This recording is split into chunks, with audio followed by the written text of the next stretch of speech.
Hello everyone. आज हम लोग भाषा परिवार के विषय में जानेंगे। परिवार शब्द हमारे सामने जैसे ही आता है वैसे ही हमारे मन में विचार आता है कि वो लोग जिनके बीच में आपस में रक्त संबंध है या जो एक ही पूर्वज की संतान है। ठीक इसी तरीके से जैसे परिवार शब्द की हम ऐसे व्याख्या करते हैं, वैसे ही जब हम भाषा परिवार के बारे में जानते हैं तो भाषा परिवार की परिभाषा अगर हम करते हैं तो हमारे लिए ये परिभाषा बनती है कि एक मूल भाषा से जन्म लेने वाली भाषा है।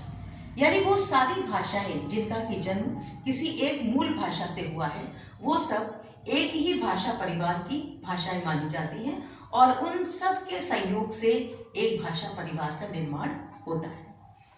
तो भारत वैसे तो 12 भाषा परिवार है, लेकिन भारत में मुख्य रूप से भारूपी भाषा परिवार, द्रविड़ भाषा परिवार, आग्नेय और चीनी तिब्बती भाषा परिवार है। जिसमें से जो भारूपी भाषा परिवार है और द्रविड़ भाषा परिवार है ये बहुत बड़ा भाषा परिवार है। इन सब की क्या है, अनेक उप परिवार हैं और उन उप परिवारों में भी अनेक भाषाएं हैं। आर्य भाषा परिवार जिसमें संस्कृत, हिंदी, गुजराती, सिंधी, मराठी, असमिया आदि भाषाएं आती हैं, ये सब आर्य भाषा परिवार की भाषाएं हैं।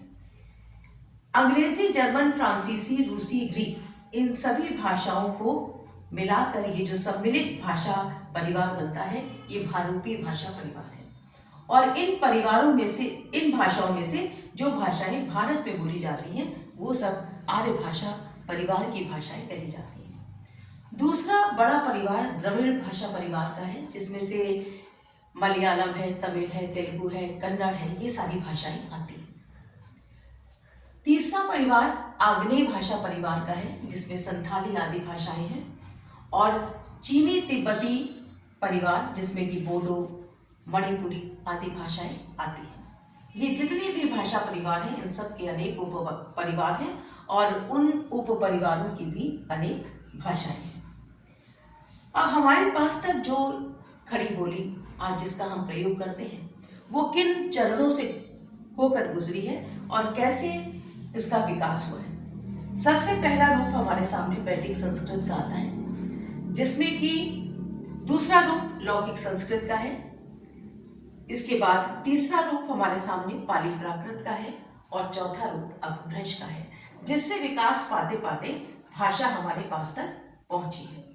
तो इसमें वैदिक संस्कृत जिसमें कि वेद आदि लिखे गए, लौकिक संस्कृत जिसमें कि रामायण महाभारत आदि की रचना हुई, और उसके बाद पाली प्राकृत जिसमें हमारा बौद्ध साहित्य रचा गया।